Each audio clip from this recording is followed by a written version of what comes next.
Salve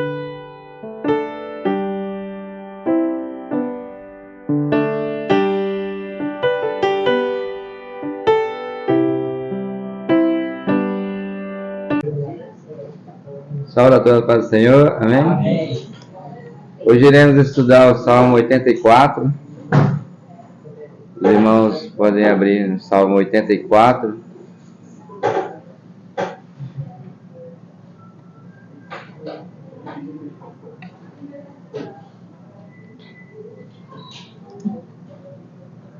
Felipe Oliveira poderia fazer uma oração para nós começarmos?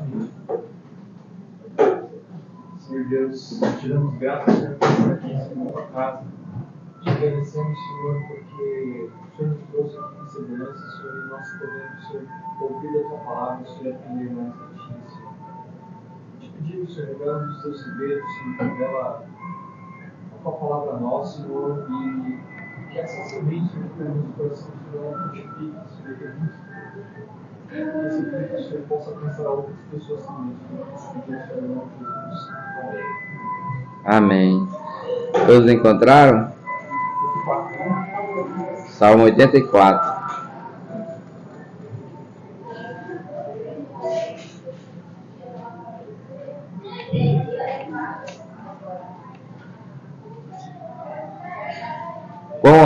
Quão amáveis são teus tabernáculos, Senhor dos exércitos.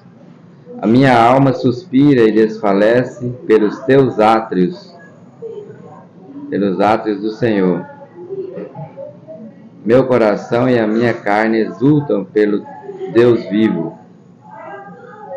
O pardal encontrou casa, e a andorinha encontrou ninho para si, onde acolhe os seus filhotes. Eu e os teus altares, Senhor dos exércitos, Rei meu, Deus meu. Bem-aventurados os que habitam em tua casa, louvam-te perpetuamente. Bem-aventurado o homem cuja força está em ti, em cujo coração encontra os caminhos aplainados, o qual, passando pelo vale árido, faz dele um manancial de bênçãos e cobre a primeira chuva. Vão indo de força em força, cada um deles aparece diante de Deus em Sião. Senhor, Deus dos exércitos, escuta-me a oração, presta ouvidos, ó Deus de Jacó. Olha, ó Deus, escudo nosso, contempla o rosto do teu ungido, pois um dia nos teus átrios vale mais do que 1000. Prefiro estar à porta da casa do meu Deus a permanecer nas tendas da perversidade. Porque o Senhor Deus é sol e escudo, o Senhor dá graça e glória, nenhum bem sonega aos que andam retamente. Ó Senhor dos exércitos, feliz o homem que em ti confia. Amém. Salmo maravilhoso, né? Que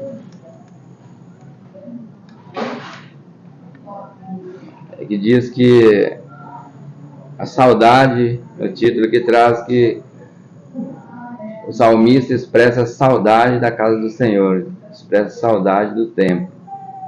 Saudade de estar. Vamos descobrir aqui que saudade é essa.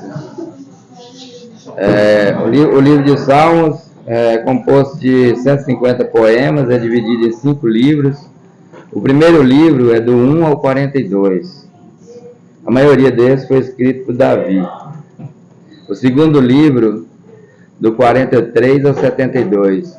O terceiro livro, do 73 ao 89. O quarto livro, do 90 ao 106. E o quinto livro, do 107 ao 150. Portanto, o Salmo 84 está dentro do terceiro livro. que é o menor deles.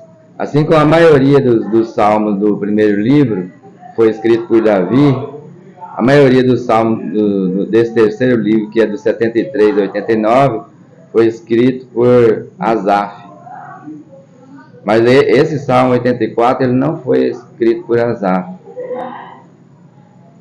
Muitos atribuem a Davi, né? Alguns teólogos, como por exemplo o Calvino, Lutero, Spurgeon, eles atribuíram a Davi. Eles imaginavam que esse salmo retratava quando Davi fugia de Jerusalém por conta da conspiração de Absalão, mostrando como ele tinha saudade do santuário e dos tabernáculos de Deus.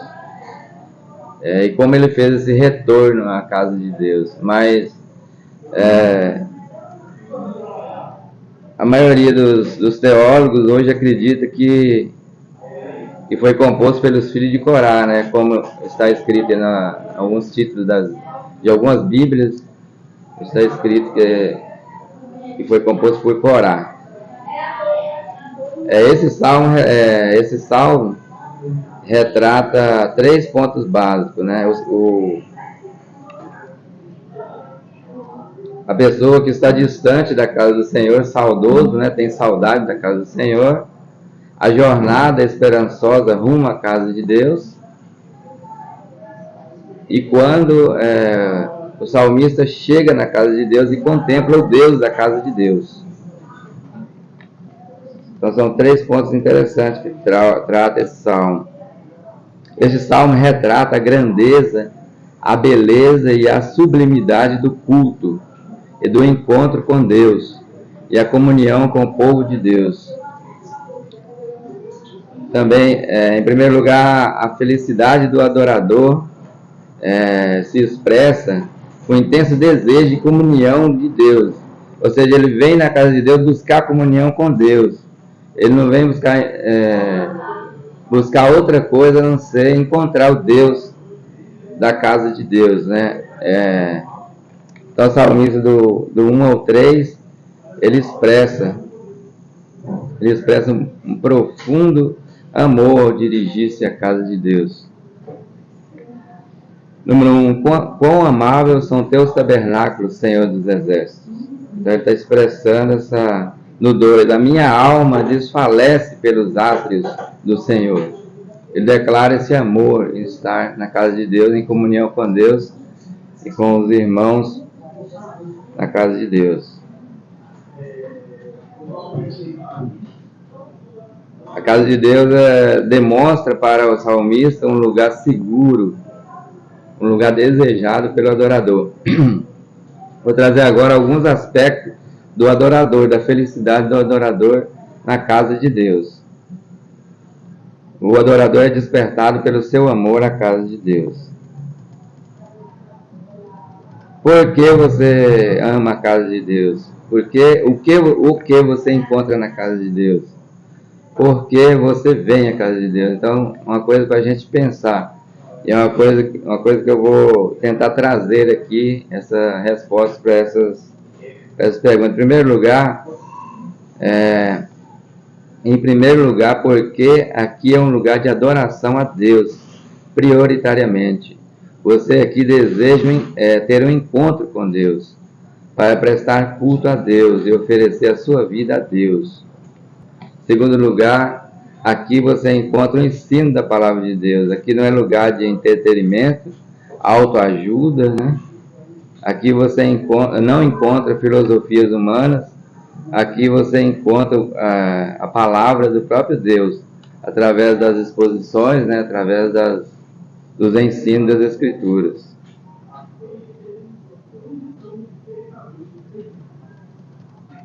Como do 1 ao 3 retrata tanta felicidade de entrar na casa de Deus, eu vou trazer aqui 2 exemplos de quando um servo do Senhor, quando um profeta, assim, quando um rei, ele entrou na casa de Deus, ele teve vitória. Então, quando ele se voltou a orar, a buscar, um grande exemplo disso daí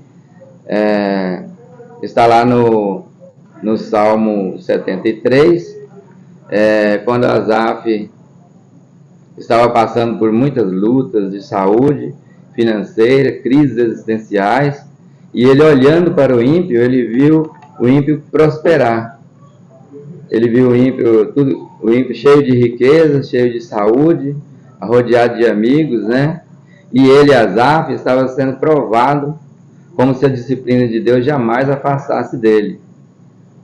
Então, a Bíblia diz lá no Salmo 73, versículo 17, até que eu entrei no santuário de Deus e atinei com o fim deles, né? Então,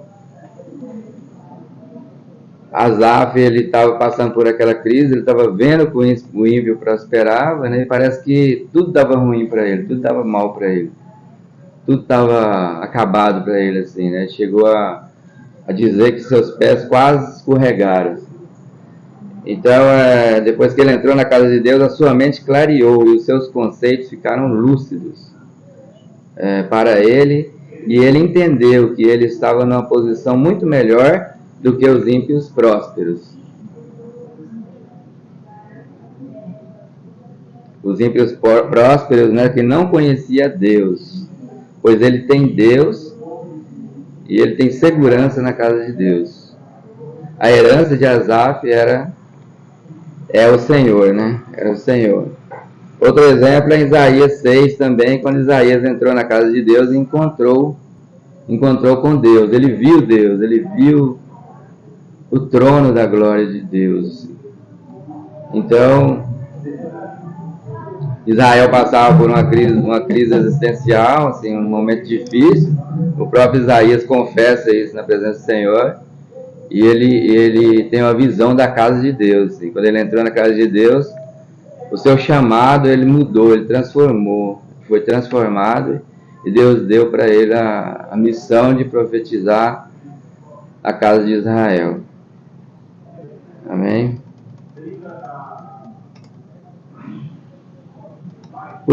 Porque você vem na casa de Deus? Porque encontramos a Deus, encontramos nós mesmos, encontramos nossos irmãos em Cristo, em comunhão com os santos. E essa é uma das grandes bênçãos do culto público, encontrar Deus, louvar junto, né?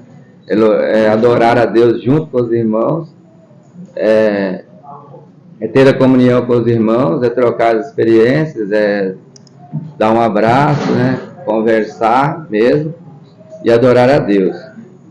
Essa é a primeira. Em segundo lugar, que o adorador é despertado pelo seu amor a Deus na casa de Deus. Versículo 2, na parte B, meu coração e a minha carne exulta pelo Deus vivo. Então ele é despertado pelo seu amor na casa de Deus, pelo seu amor no encontro real com Deus, através da palavra de Deus. Não falamos do templo, né, do prédio, mas a nossa alma anseia pelo encontro com Deus verdadeiro, com Deus vivo. Quem é Deus? Ele pergunta aí, né? Quem é o Senhor? Quem é Deus? É o Deus vivo.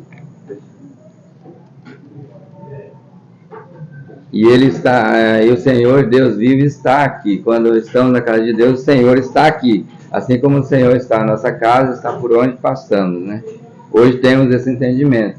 Quando foi escrito a Bíblia, eles, no fundo, sabiam que Deus estava com ele por onde passava, que as Escrituras ensinavam, né? Mas tinha essa noção no Antigo Testamento que eles faziam ali aquelas excursões. Antes de Jerusalém, eles iam para Siló. Eles juntavam em caravana, né? E iam cantando louvores. Iam revezando os cantores ali. E muitos se ajuntavam, eram profetas, eles profetizavam também.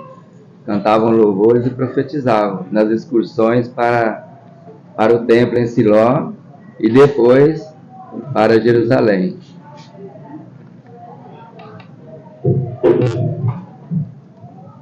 Quem é Deus? Final do versículo 3. é meu rei, Deus meu. Então aqui ele expressando quem é Deus.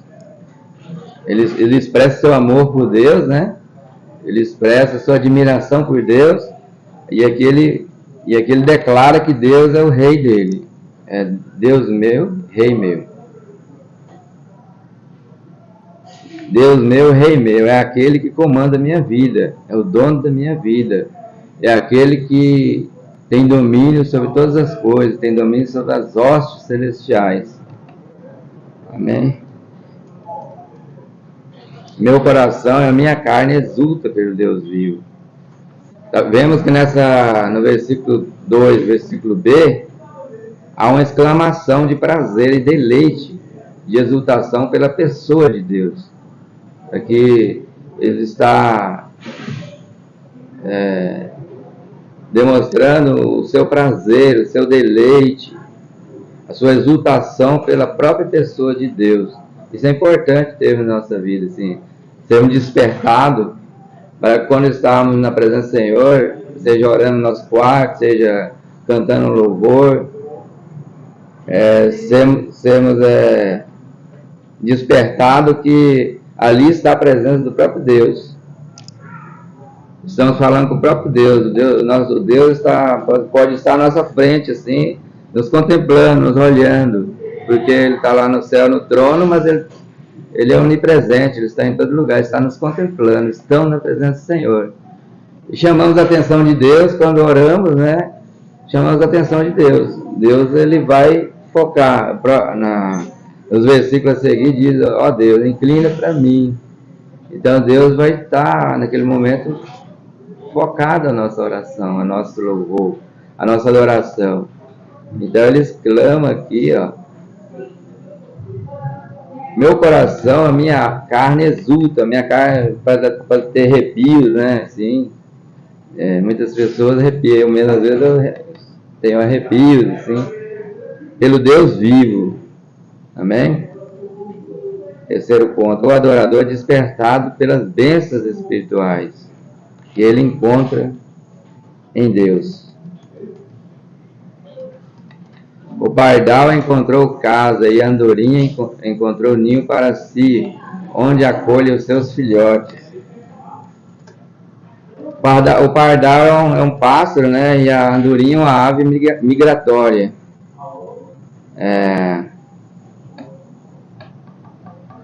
Assim como a andorinha encontra um local seguro para fazer seu ninho, o pardal, né, e a andorinha encontram um local seguro para fazer seu ninho, significa que ele está depositando a sua confiança naquele local seguro que ele achou ali, na gruta, na árvore, em cima da árvore, nas rochas, nos montes. Ele achou aquele local seguro, porque ali é um local seguro para ele colocar seus ovos, né, e criar seus filhotes. O salmista está nos demonstrando nesse texto que a casa de Deus é um local seguro para trazermos nossos filhos para ser criados. É um local seguro para trazermos a nossa família. Um local seguro a qual nós devemos ter desejo de estar na casa de Deus. Sabemos que o mundo investe para desviar, para confundir nossos filhos, para desencaminhar. Então precisamos trazer os nossos filhos desde pequeno à casa de Deus, porque a casa de Deus é um local seguro, onde eles aprendem a amar e a respeitar a Deus, desde cedo, né? Para que eles sejam instruídos na casa de Deus, para que eles valorizem a casa de Deus e seja guardada em segurança na casa de Deus, assim como os filhotes da andorinha e os filhotes do pardal é guardado em um local que Deus escolheu para nós, um local seguro, que é a casa de Deus. Depois nós vamos tratar melhor disso quando a gente for ver ali que ele prefere 1000 vezes a casa de Deus do que nas tendas da perversidade. Amém? No versículo 3, parte B, está escrito lá assim: Eu e os teus altares, Senhor dos exércitos, Rei meu e Deus meu. Note que a palavra altares está no plural aqui. É porque há dois altares no tabernáculo, no templo. O primeiro altar é o altar de bronze, onde o animal era oferecido como oferta ao Senhor. Ali o pecado era julgado. Ali o pecado era julgado. Quando nós viemos à casa de Deus, nós viemos para a casa de Deus, nós recebemos a instrução de Deus, onde precisamos passar pelo altar de bronze, onde os nossos pecados são tratados, onde outro alguém já morreu no nosso lugar. E nós não somos redimidos por sangue de bodes, por sangue de cordeiro, mas o Senhor Jesus já morreu no nosso lugar, porque aquilo era sombra, era uma sombra que apontava para o Cordeiro de Deus que tira o pecado do mundo. Então esse é o primeiro altar. O primeiro altar é o altar de bronze, onde o cordeiro era imolado pelo pecado do povo.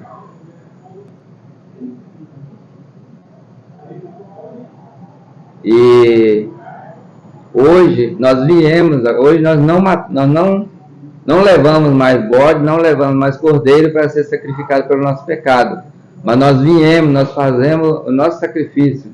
Cada um faz o seu sacrifício de estar na casa do Senhor, de receber a instrução do Senhor, para que nós nos arrependemos dos nossos pecados e nosso pecado seja tratado aqui pelo esclarecimento da palavra de Deus.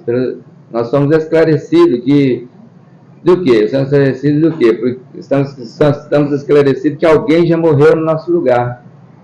O Senhor Jesus Cristo já morreu no nosso lugar. Nós não somos redimidos por sangue de bode, por sangue de cordeiro, de carneiro, né, de cordeiro, mas sim pelo sangue do cordeiro que tira o pecado do mundo, cordeiro de Deus que tira o pecado do mundo. O Senhor Jesus Cristo já morreu no nosso lugar e já nos redimiu do nosso pecado. E essa é a mensagem que recebemos, né? Que Cristo morreu no nosso lugar. E morreu e ressuscitou para a nossa justificação. Amém? O segundo altar é o altar de incenso. Ele menciona aí, o segundo altar é o altar de incenso, onde o óleo e o fogo não podia apagar.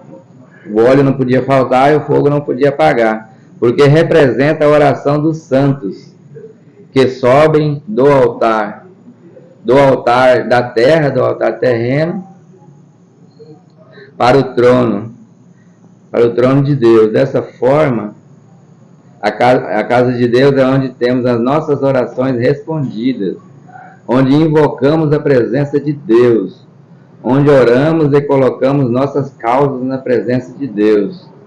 A oração é a força mais poderosa que Deus deu à igreja, porque conecta a fraqueza humana com a onipotência de Deus e conecta o altar da terra com o trono dos céus. Obviamente que as nossas orações que fizemos na nossa casa, nós fizemos no nosso trabalho, fizemos em qualquer lugar, são respondidas, né? Mas é aqui na casa de Deus onde reunimos e temos a comunhão com os nossos irmãos. Em quarto lugar, o adorador é despertado pelo deleite de cantar louvores. Versículo 4. Bem-aventurados que habitam em tua casa e louvam-te perpetuamente.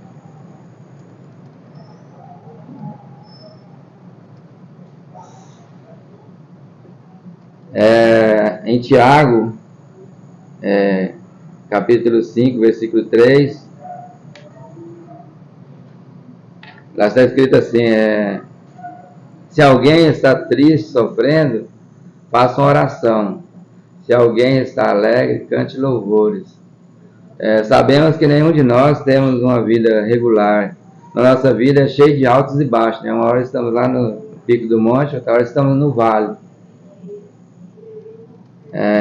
Mas uma hora temos saúde, outra hora caímos enfermos, uma hora estamos bem na nossa casa, outra hora a crise bate na nossa porta, uma hora celebramos o nascimento de um filho, outra hora choramos, né, a dor do luto de alguém que morre, alguém próximo a nós que parte. Mas como louvar perpetuamente? É que o louvor não é apenas a causa das vitórias. Há momentos que o louvor é a causa da vitória. Não louvamos a Deus apenas porque as coisas estão tudo bem, né? Obviamente que quando está tudo bem na nossa vida, nosso dever, assim, a nossa obrigação é louvar a Deus por isso. Mas quando as coisas não estão bem, nós vamos louvar a Deus, vamos buscar a Deus para que melhore, para que alcançamos a vitória. Temos um exemplo clássico disso, lá em 2 Crônica, capítulo 20, versículo 3, podemos citar Josafá. Josafá estava encurralado por uma confederação de nações, pronto para atacar Josafá, pronto para destruir ali os seus exércitos e destruir Jerusalém. Ele não tinha nem tempo, nem forças bélicas, nem força bélica suficiente para reagir aos inimigos. Então o que Josafá fez? Josafá recorre a Deus. Josafá recorre a Deus e convoca ali o povo em oração, em levantar um jejum. E vem a resposta de Deus. Rapidamente vem a resposta de Deus. Não, essa guerra não é sua, Josafá. Não é pela sua corporação, pelas suas táticas, pelos seus... Diz as Escrituras que o Senhor instruiu Josafá a colocar os levitas diante do seu exército, diante do exército de Israel, e marchar louvando ali do outro lado da montanha. E ficar marchando. Aí de repente eles ouvem um barulho ali, e houve uma certa movimentação do outro lado, que eles vão olhar, eles tinham voltado. O Senhor fez com que eles voltassem contra si mesmos e se autodestruíssem. Então o Senhor deu a vitória a Josafá. Pelo jejum, pela fidelidade, né, da oração. E Deus achou graça, porque Josafá, no momento difícil, ele voltou-se a Deus em oração. Está lá essa passagem está lá em 2 Crônica, capítulo 20, versículo 3 em diante.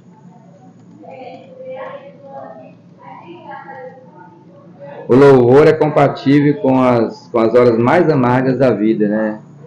Então, com esses...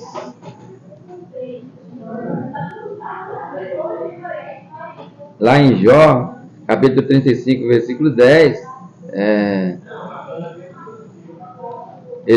Jó diz que existe essa expressão lá no livro de Jó, que diz que Deus inspira canções de louvor nas noites escuras. Deus inspira canções de louvor nas noites escuras. Então, é mais um versículo que retrata que não é só nos momentos de alegria que devemos louvar a Deus. É nos momentos de noites escuras, de dificuldade mesmo.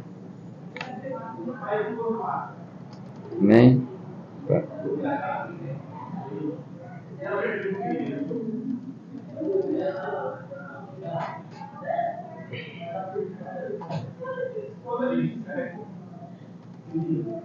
Sabemos que não é fácil, mas podemos adorar a Deus, louvar a Deus no momento difícil da vida. Só aquele que habita na casa do Senhor são verdadeiramente felizes, porque louvam a Deus perpetuamente, nos dias de bonanças e nos dias de escassez, nos dias de sol e nos dias de tempestade, nos dias de saúde e nos dias de doença, nos dias de celebrar a vida e nos dias de chorar o luto. Amém?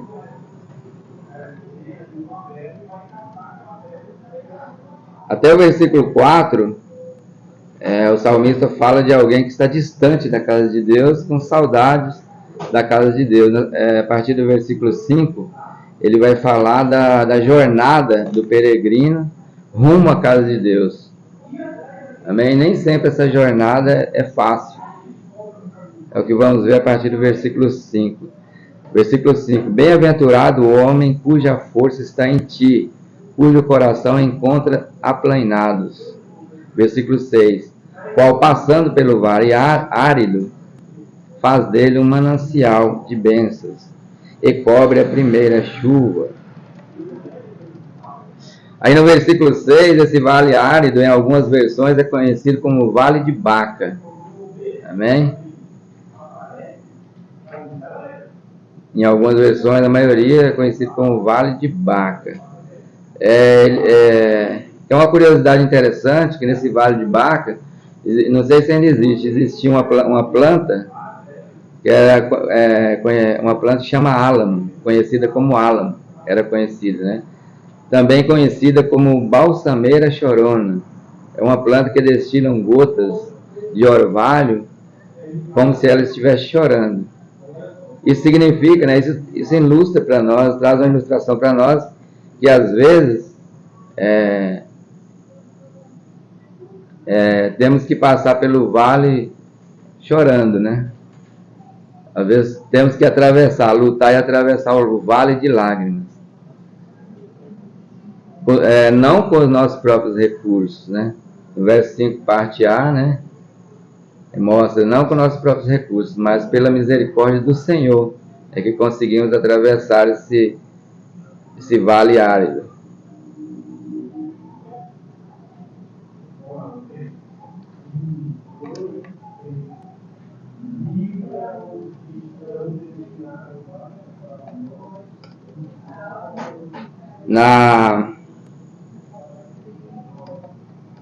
Deixa eu achar aqui.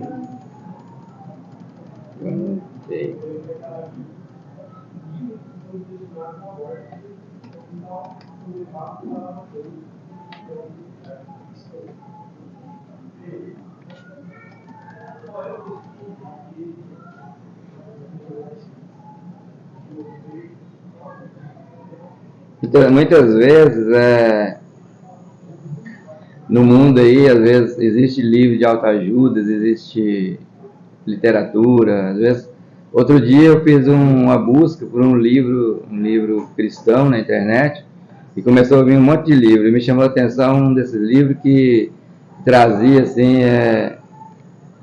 autoajuda para ficar rico, assim, da noite pro dia, assim. Para ficar rico, assim, da noite pro dia, assim. E no título do livro, dava para ver, mesmo na internet dava para ver, no título do livro, a força vem de dentro de você, vem aprender como tirar das suas forças, uma forma... É só pegar esse livro e vender o autor do livro que ele fica rico. Isso, ele fica rico, né? Ele não falou para quem vai ficar rico. Então, ele diz que a força, né, vem de dentro da gente, né? Todos eles vão falar isso. Mas a Bíblia diz que somos fracos, somos cheios de falha. Voltando aqui para a Bíblia, né? Ela diz que somos fracos, somos cheios de exatamente ao contrário, né? Cheios de falhas, fraquezas físicas, fraquezas emocionais, fraquezas morais, muitas vezes fraquezas físicas, que é saúde, doença, né? Mas a nossa força está no Senhor, não está em nós. Se nós tivéssemos força, se a força fosse nossa, estava bom, né? A Bíblia chega a dizer, né, que Deus conhece as nossas escrituras, as nossas estruturas, né? Ele sabe que somos pó.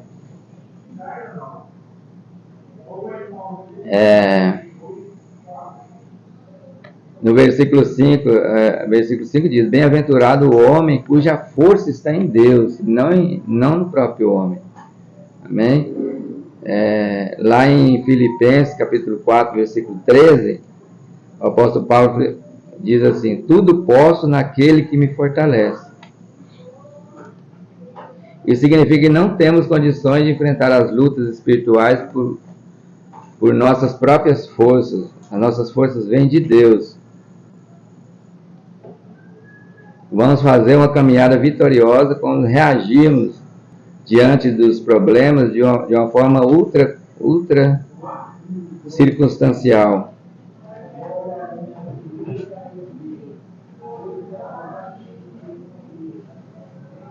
É interessante que, né, no versículo 5 aí há uma diferença de topografia, né?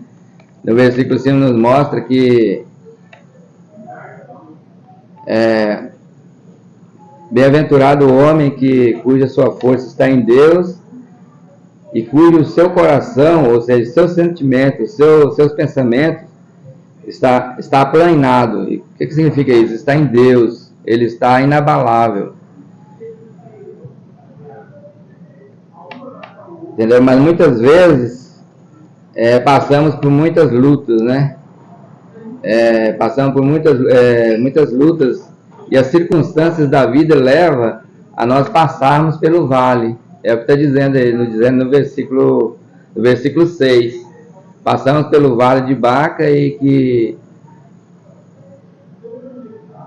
passamos pelo vale de Baca, né? Então, o que acontece? Vamos abrir lá em Atos dos Apóstolos, capítulo 16, versículo 25 e 26. Vai nos ilustrar bem isso. Lá mostra que Paulo e Silas estavam presos. Estavam na prisão ali. E eles oravam, faziam orações e cantavam a Deus, e louvavam a Deus. O que está ocorrendo aí com Paulo e Silas? Eles estão presos. Os seus pés estão presos ali, as suas pernas estão presas ali nas cadeias, que antigamente existia ali uma prisão que prendia os pés e a pessoa ficava sentada ali, mas eles cantavam e oravam. E todas as pessoas que estavam presas junto com ele ouviam as orações de Paulo e Silas ali. O que está acontecendo com eles? A cabeça deles está aplanada, o coração, o sentimento deles estão aplanados. Mas os pés deles estão passando pelo vale, porque eles estão presos. Mas os pensamentos deles estão em Cristo, eles estão com o coração, o sentimento aplanados. E lá em mesmo Atos dos Apóstolos, capítulo 12, versículo 5, encontramos Pedro também no cárcere, né? E a Bíblia diz que Herodes, depois de matar Tiago, viu que os judeus, que agradou as lideranças dos judeus, ele prendeu a Pedro para esperar passar o dia dos pães, né? Os dias da Páscoa, para matar Pedro. O que está acontecendo com Pedro? E os pés de Pedro estão passando pelo vale árido. Mas a esperança de Pedro, o sentimento de Pedro está aplanado. O normal que acontece é quando passamos pela dificuldade, o nosso sentimento desce junto para o vale. O normal é quando estamos passando pelo vale, o nosso sentimento desce junto à nossa dificuldade. Nós entregamos, a nossa cabeça, ela agacha e anda junto no vale. Mas em muitos momentos, né, o Senhor nos dá força, a força vem de Deus, para que passamos pelo vale com a cabeça alta, com a cabeça os nossos sentimentos, nossos corações aplanados. Amém?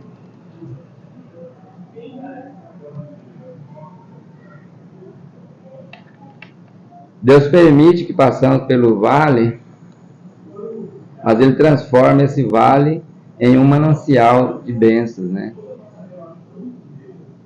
Quando passamos pelo vale, muitas vezes somos consolados por Deus.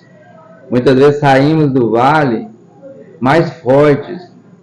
E com esse consolo que recebemos do Senhor, saímos fortes e podemos consolar outras pessoas que estão no vale, que estão passando pelo vale. Então podemos abençoar as pessoas com as bênçãos e as consolações que Deus nos consolou. Nós consolaremos muitas pessoas. Muitas das histórias tristes, como a de Jó, por exemplo, ela nos consola. Muitas histórias, e Deus transformou em bênção o vale de Jó, Deus transformou em bênção depois. Deus transformou em bênção também a dificuldade de Isaías que ele tinha ali, transformou ele num grande profeta. Deus transformou o vale de Josafá em bênção. E hoje somos consolados pela experiência que Josafá passou. Podemos passar por experiência difícil, recorremos a Deus em jejum e oração, e o Senhor transformará esse vale de lágrimas em vale de bênção. Amém? Versículo 7. Vão indo de força em força, cada um deles aparece diante de Sião. Nesse versículo ele mostra que Deus nos chamou na casa de Deus não para ficarmos parados, para ficarmos sentados no banco da casa de Deus, mas para que progredirmos na casa do Senhor, para que caminhar. Veja aí, ó, vão indo de força em força, e cada um deles aparece diante de Sião.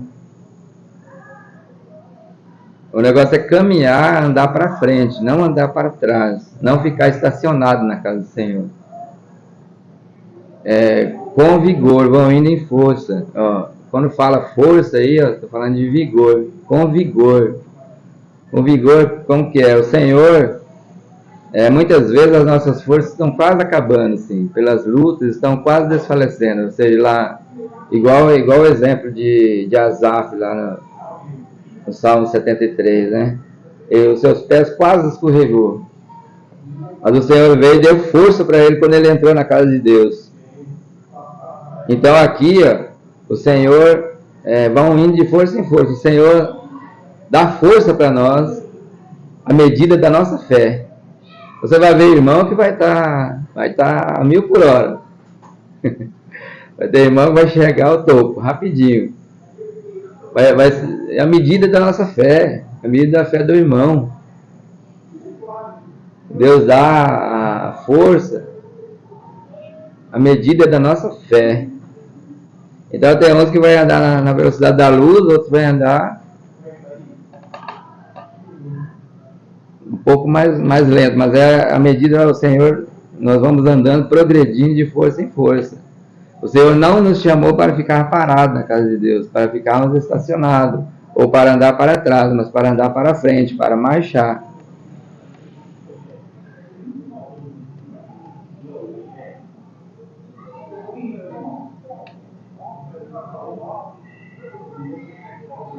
Então Deus nos dá força todos os dias, para que entendamos que a força não vem de nós, mas vem de Deus. Aquilo que eu falei antes, né, que os livros de autoajuda, eles estão aí cheios de oferta aí, que a força vem de nós, que podemos fazer alguma coisa por nós mesmos, que dá um jeitinho aqui, fica rico. Mas não é assim que funciona, a força vem de Deus. No verso 7, parte B, verso 7, para dizer, cada um deles aparece diante de Sião. Isso é interessante.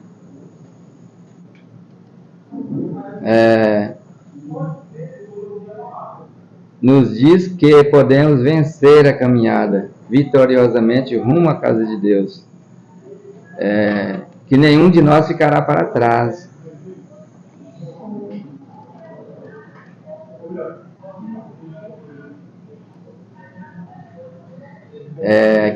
Que ninguém ficará para trás, ninguém ficará pelo caminho, e todos aparecerá diante de Sião.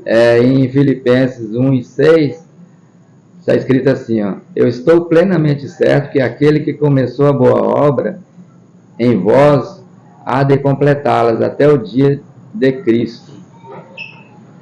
Todos aqueles que têm seu nome escrito no livro da vida comparecerão em Sião, todos, ninguém ficará para trás.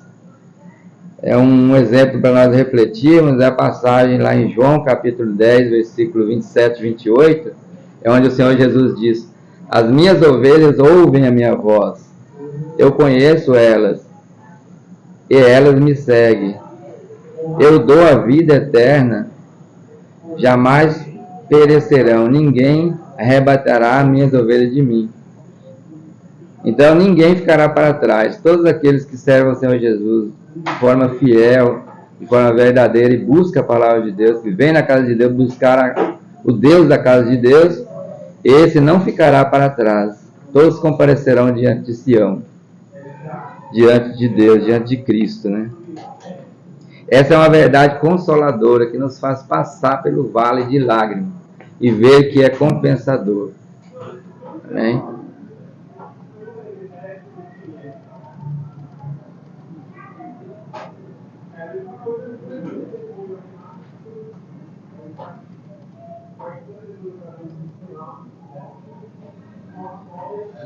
Então, nessa parte do versículo 8 a 12, é a felicidade do adorador comparecendo, é a felicidade do adorador compreendendo quem é esse Deus que ele vai encontrar na casa de Deus.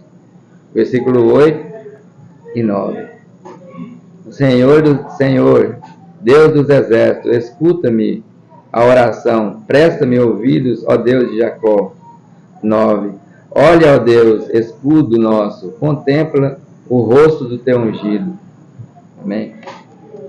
Ele vai encontrar com o Deus dos exércitos, ele vai contemplar a grandeza desse Deus, ele vai entender o que esse Deus vai fazer por ele.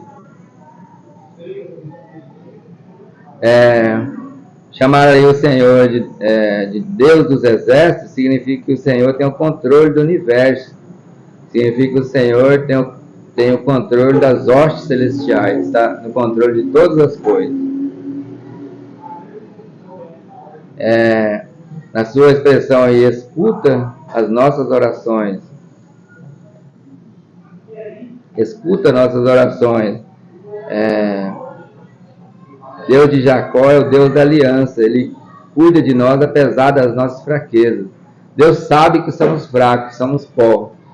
Mas Ele é o Deus da aliança. Ele jurou que nunca esqueceria dos filhos de Jacó, né? Porque Ele ouve a minha oração, ó Deus de Jacó. Apesar de nós não merecermos, de nós não ser dignos de atrair a atenção de Deus, Deus é o Deus da aliança, que não esquece de nós. Versículo 9. No versículo 9, Deus protetor, que protegeu nós durante a nossa caminhada, ou seja, que nos protege durante a nossa caminhada na terra, né? Escudo, Deus é escudo. Deus é escudo que escuta nossas orações, nosso clamor, Ele importa com a gente, né? Deus é nosso escudo, é nossa proteção. Muitos salmos começam assim, por exemplo, o Salmo 46, Deus é o nosso refúgio e fortaleza. Então, Deus é o nosso escudo.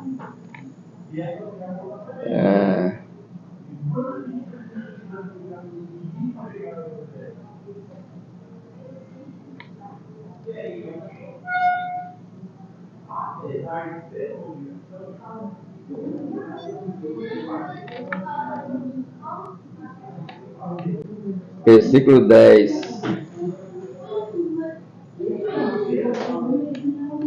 Pois um dia nos teus átrios vale mais do que 1000. Prefiro estar na casa de Deus do que permanecer nas tendas da perversidade. Nas tendas da perversidade, muitas vezes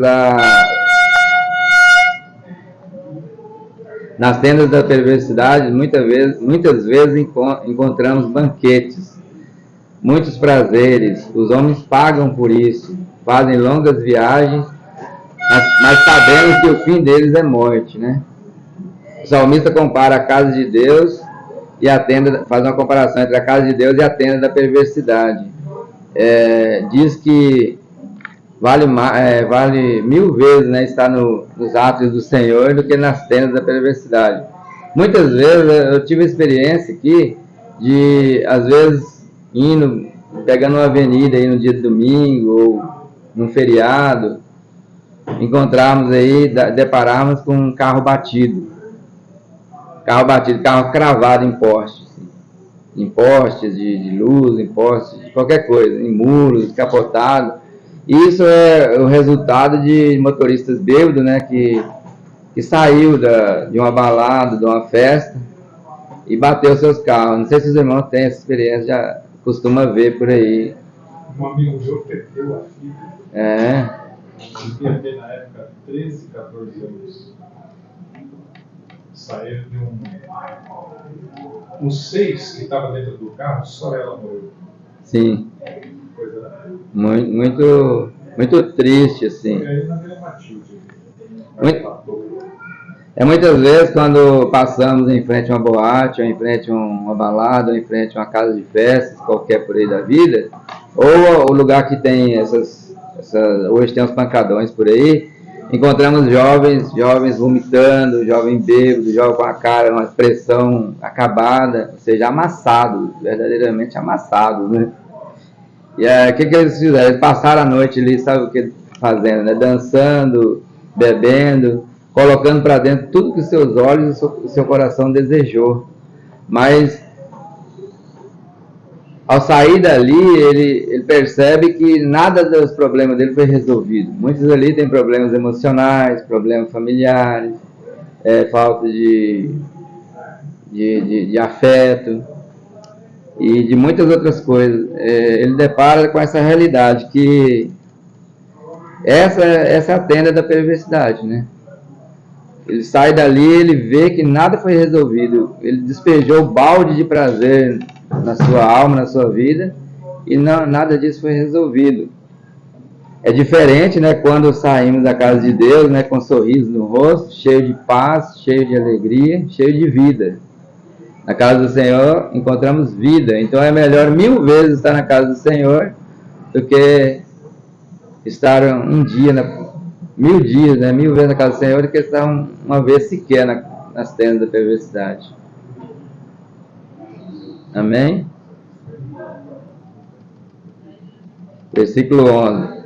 Porque o Senhor Deus é sol e escudo. O Senhor dá graça e glória. Nenhum bem sonega aos que andam retamente. Amém? Então aqui ele faz duas metáforas, né? Deus é sol e Deus é escudo. O sol é fonte de luz e fonte de energia, propaga a vida. Não é possível haver vida sem a luz solar. Assim como a água da chuva, o oxigênio, isso é Deus para nós. Isso é Deus para nós. Deus é tudo para nós. É tudo isso. Deus é luz. Deus é fonte de vida. Deus é fonte de alimento espiritual. Deus é a fonte de todas as coisas. Tudo que... Não precisamos nem falar muito, assim, né? Deus é tudo, assim, para nós. Deus é tudo isso, né? E Deus é escudo, né? Porque escondemos em Deus. Quando vimos a presença do Senhor na casa de Deus, ou se arrependemos dos nossos pecados, o Senhor esconde os nossos pecados nele, em Cristo. Então Deus é escudo, Deus esconde os nossos pecados em Cristo. E pela luz do sol,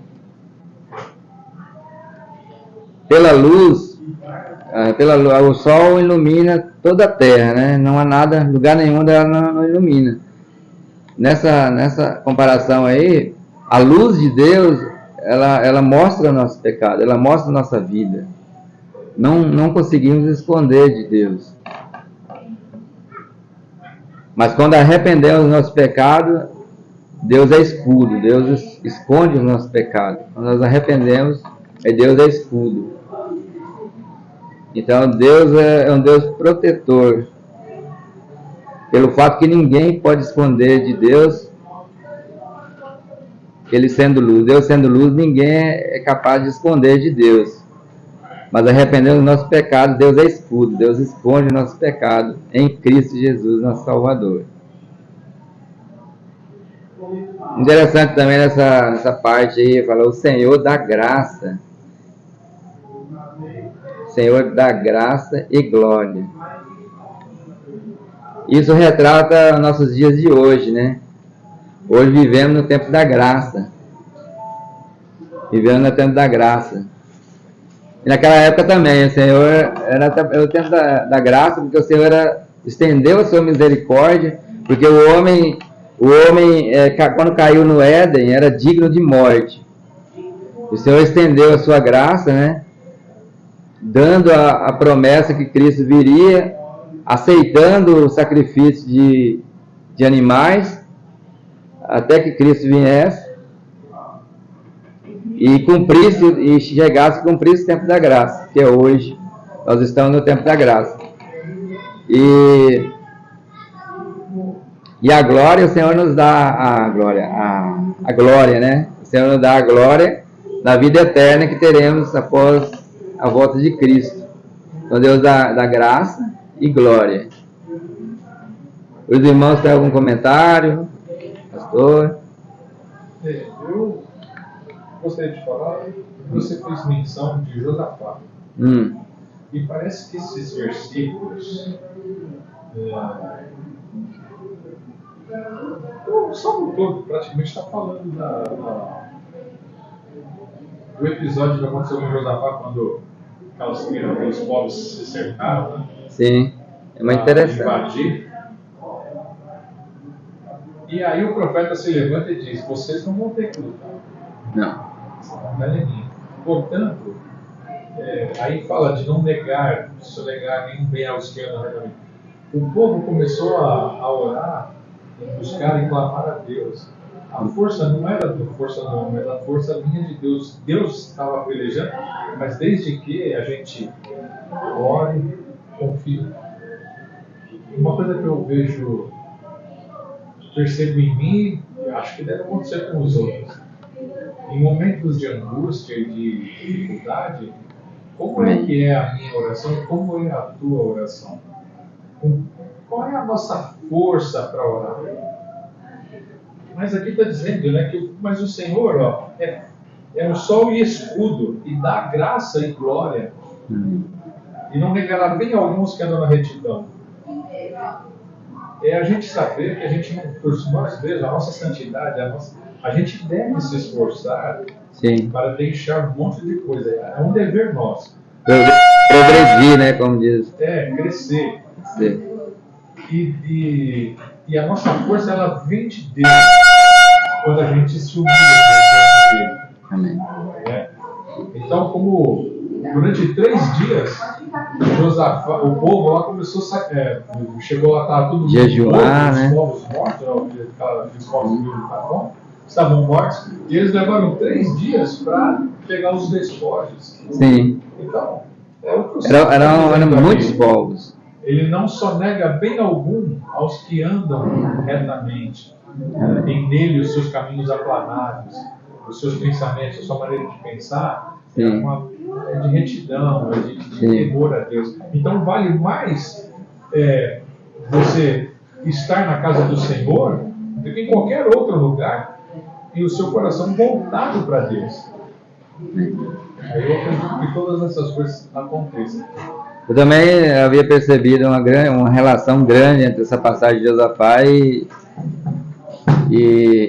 esse salmo, assim. É bastante grande. É interessante que ele tem fala. mais coisa aí que a gente precisa. E ele fala várias vezes de forma diferente, o mesmo sentido, a mesma coisa.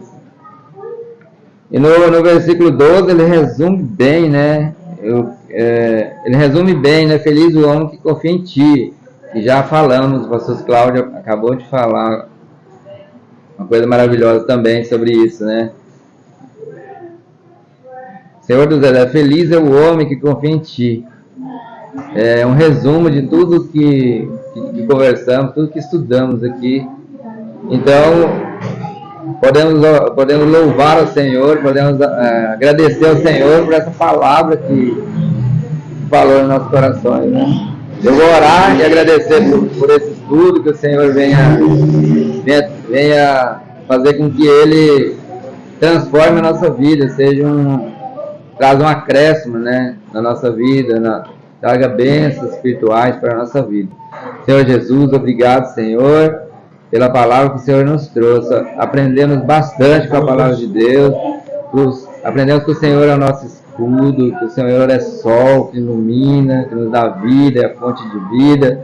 Aprendemos que as nossas forças não vêm do Senhor. Quer dizer, as nossas forças não vêm de dentro de nós. De dentro de nós não podemos fazer nada, mas as nossas forças vêm do Senhor, dos exércitos. Vêm do Deus vivo. O Deus que encontramos aqui e que encontramos todas as vezes que vamos orar, todas as vezes que dirigimos a palavra do Senhor, temos um encontro com esse Deus, mas que o Senhor abra nossos olhos espirituais para que conseguimos enxergar a grandeza, a glória desse Deus. Assim como Isaías enxergou, Senhor, assim como Josafá viu a glória de Deus, viu o agir de Deus na sua vida, Senhor. Obrigado, Senhor, por esse momento de alegria, de paz que o Senhor nos deu, de ensinamento. Amém, Senhor. Amém.